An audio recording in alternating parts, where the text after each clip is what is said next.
મિત્રો, શું સાચે આવી રહી છે મંદી? અને જો મંદી આવશે તો ભારતનું શું થશે? 2024માં ફરીવાર લોકો થઈ શકે છે બેરોજગાર, કારણ કે આવી રહી છે મંદી. બેંકોમાંથી વ્યાજ લેવું મોંઘું પડશે, મોંઘવારી વધશે અને આવક ઓછી થશે. આ વખતે મિત્રો હાલત ખૂબ જ ખરાબ થઈ શકે છે. તો આખરે મંદી આવવાનું કારણ શું છે અને શું આપણે આનાથી બચી શકીએ છીએ?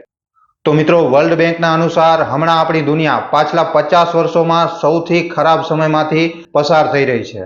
વર્લ્ડ બેંકે પોતાની રિપોર્ટમાં દાવો કર્યો છે કે 2024ની શરૂઆત સુધી દુનિયાભરમાં મંદી આવવાની શક્યતા વધારે છે. આની સાથે સાથે આપણી દુનિયા હમણાં સુધીની સૌથી ખતરનાક મંદી પણ જોશે. મિત્રો, વર્લ્ડ બેંકે આટલી મોટી વાત એમ જ નથી કરી, હકીકતમાં આના સંકેત જોવા મળી રહ્યા છે. મિત્રો, આખી દુનિયાના બધા જ સેન્ટ્રલ બેંકો હમણાં રેપો રેટ વધારી રહ્યા છે. રેપો રેટ મતલબ કે ઈ રેટ જેના ઉપર કોઈ પણ બેંક તમને વ્યાજ આપે છે. હવે આ શું કામ થઈ રહ્યો છે અને આના લીધે મંદી શું કામ આવી શકે છે? તો ચાલો મિત્રો, આને આપણે થોડોક વિસ્તારપૂર્વક જાણીએ. જુઓ મિત્રો, એકદમ સરળ વાત છે કે જ્યારે લોકોને ઓછા વ્યાજ ઉપર પૈસા મળે છે, ઓછા વ્યાજે લોન મળે છે, તો લોકો વધારે લોન લે છે. અને લોકો પાસે જ્યારે વધારે પૈસા હોય છે તો એ ક્યાંક ને ક્યાંક પૈસાને વાપરવાનો વિચારતા રહે છે. આવી પરિસ્થિતિમાં મિત્રો ડિમાન્ડ વધે છે, અને જ્યારે ડિમાન્ડ વધે છે તો મોંઘવારીનો દર પણ વધે છે. હવે અહીંયા પરેશાનીની વાત એ છે કે સપ્લાય તો એટલી જ છે, પણ ડિમાન્ડ વધી રહી છે, જેના લીધે મોંઘવારી વધી રહી છે. એટલા માટે સરકાર જે છે એ રેપો રેટ વધારે છે, જેનાથી મોંઘવારીને ઓછી કરી શકાય. રેપો રેટ વધારવું મતલબ કે જો કોઈ વ્યક્તિ બેંકમાંથી લોન લેવા જશે તો એ જે લોન લેશે અને એમાં જે એને ઇન્ટરેસ્ટ આપવું પડે છે એને રેપો રેટ કહેવામાં આવે છે. અને મોંઘવારીને ઓછી કરવા માટે બેંકો જે હોય છે એ રેપો રેટને વધારી નાખે છે. સરકાર રેપો રેટ વધારી નાખે છે, કારણ કે જ્યારે લોકો પાસે પૈસા ઓછા હશે તો એ ખર્ચો પણ ઓછો કરશે. આનાથી મિત્રો થશે શું? તો આનાથી ડિમાન્ડ જે છે એ ડિમાન્ડ ઓછી થશે, અને જેના લીધે મોંઘવારીનો દર જે છે એ પણ ઓછો થશે. વર્લ્ડ બેંકના અનુસાર હમણાં દુનિયાના બધા જ સેન્ટ્રલ બેંક મોંઘવારીને ઓછી કરવા માટે હમણાં રેપો રેટ વધારી રહ્યા છે. પણ અહીંયા મિત્રો આનો એક ખૂબ જ નેગેટિવ ઇફેક્ટ આવનારા સમયમાં દુનિયાને જોવો પડી શકે છે. અને મિત્રો, એ નેગેટિવ ઇફેક્ટ હશે હજી સુધીનો સૌથી મોટો મંદીનો સમય. હવે તમે વિચારી રહ્યા હશો કે રેપો રેટ વધારવાથી મોંઘવારીનો શું સંબંધ છે? તો મિત્રો, ઇકોનોમિક્સનો એકદમ સરળ રૂલ છે કે જ્યારે ડિમાન્ડ વધે છે તો સપ્લાય પણ વધે છે, અને જ્યારે ડિમાન્ડ ઓછી થાય છે તો સપ્લાય પણ ઓછી થાય છે. હવે મિત્રો, સપ્લાય ઓછી થવાનો સીધો અને સરળ મતલબ છે ઓછો પ્રોડક્શન. અને મિત્રો, જ્યારે પ્રોડક્શન ઓછો થશે તો ઘણા બધા વર્કરોને પોતાની નોકરીથી હાથ ધોવા પડી શકે છે, બેરોજગારી વધી શકે છે. હમણાં મિત્રો ભારતની સાથે સાથે આખી દુનિયા જે છે એ મંદીમાં ફસાઈ શકે છે. વર્લ્ડ બેંકે તો એટલા સુધી કહી દીધું છે કે મંદીની શરૂઆત 2024ની શરૂઆતમાં જ થઈ જશે.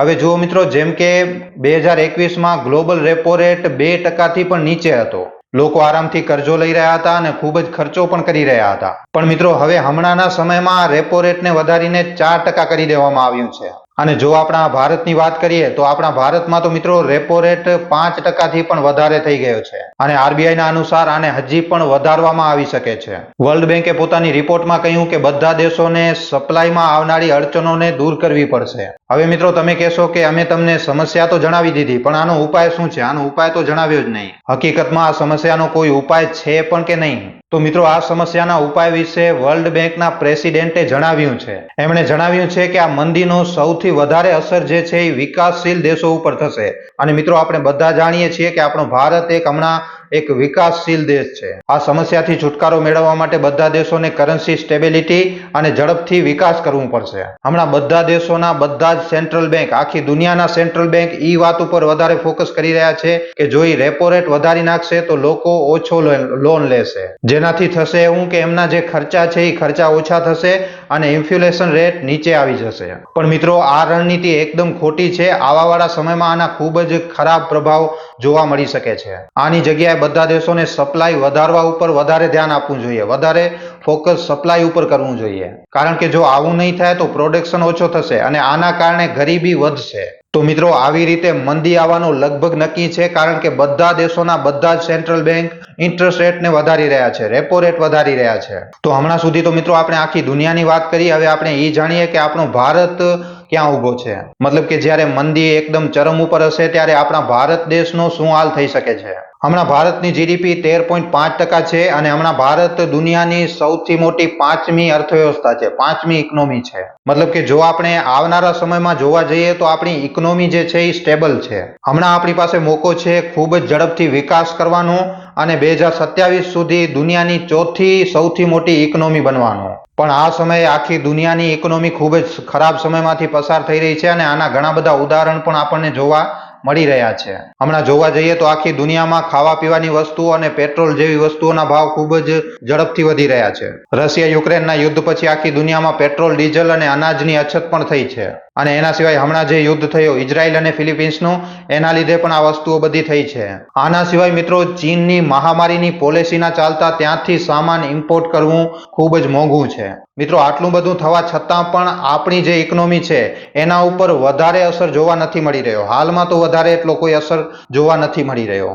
અને આનું કારણ છે કે સરકારની ઘણી બધી એવી સ્કીમો ચાલી રહી છે જેના લીધે ભારત દેશ ઉપર મંદીનો એટલો વધારે કાંઈ પ્રભાવ હમણાં જોવા નથી મળી રહ્યો. હાલ સુધીમાં તો નથી. પણ મિત્રો હજી આગળ રસ્તો એટલો સરળ નથી. હજી પણ આપણને કઠોર પગલાં લેવા પડશે. હમણાં લગભગ દુનિયાના બધા જ દેશો, દુનિયાના મોટા ભાગના દેશો ચીનમાં પોતાની પ્રોડક્શન યુનિટને શિફ્ટ કરવાની તૈયારીઓ કરી રહ્યા છે. અને આ વસ્તુનો ફાયદો ભારતને ઉપાડવો જોઈએ, જેનાથી વધારેમાં વધારે કંપનીઓ ભારત આવીને પોતાની પ્રોડક્શન યુનિટને ઇન્સ્ટોલ કરે. આના સિવાય મિત્રો ભારત પાસે જીઓ પોલિટિકલ એડવાન્ટેજ પણ છે. ઘણીવાર પશ્ચિમી દેશો ભારતના વિરોધમાં બોલે છે. ખાસ કરીને રશિયા અને યુક્રેનના યુદ્ધના સમયે ઘણા બધા દેશોએ ભારતનો વિરોધ કર્યો. પણ ભારતે કોઈ એક દેશનો સાથ ન આપીને કહ્યું કે વાતચીત કરીને યુદ્ધને ખતમ કરવો જોઈએ. પણ આના સિવાય પણ બધા પશ્ચિમી દેશો એ વાત બરોબર રીતે જાણે છે કે જો એશિયાઈ દેશોમાં જો આપણે આપણી પકડ બનાવી છે તો ભારતને સાથે લેવું જ પડશે. કારણ કે એ ત્યારે જ રશિયા અને ચીન જેવા દેશોને ટક્કર આપી શકશે. એટલા માટે બધા દેશો હાલમાં ભારત સાથે સારા સંબંધ રાખવા માંગે છે. એવામાં જો આપણે એક રીતે જોવા જઈએ તો હાલમાં ભારત માટે એક ગોલ્ડન પીરિયડ પણ ચાલી રહ્યું છે અને આનો ભારત દેશને પૂરેપૂરો ફાયદો ઉપાડવો જ જોઈએ અને દેશને મંદીમાંથી કાઢી અને તરક્કીના રસ્તા ઉપર આગળ વધારવું જોઈએ. તો મિત્રો તમને શું લાગે છે, શું આપણો ભારત દેશ આ મોકાનો ફાયદો ઉપાડી શકશે? શું આવનારા સમયમાં આપણે મંદીની મારથી બચી શકશું? તમારો જવાબ મિત્રો નીચે કમેન્ટ સેક્શનમાં, કમેન્ટ બોક્સમાં લખીને જરૂર જણાવજો. અને મિત્રો યાદ રાખજો, તારીખ આપવામાં આવી છે 2024ની શરૂઆતની. તો ભાઈ જ્યાં ત્યાં પૈસા ખર્ચ ન કરતા પૈસાને બચાવીને રાખજો, કારણ કે જ્યારે મંદી આવે છે ત્યારે આ પૈસા કામ આવે છે. તો મિત્રો આ વિડીયોને ખાલી તમારા સુધી સીમિત ન રાખતા તમારા મિત્રોને, તમારા પરિજનોને વોટ્સઅપ ઉપર, ફેસબુક ઉપર જેટલો બની શકે તમે આ વિડીયોને શેર જરૂર કરજો. તો આજના વિડીયોમાં આટલું જ. હવે આપણે મળીશું ફરીવાર એક નવા વિડીયો સાથે. ધન્યવાદ.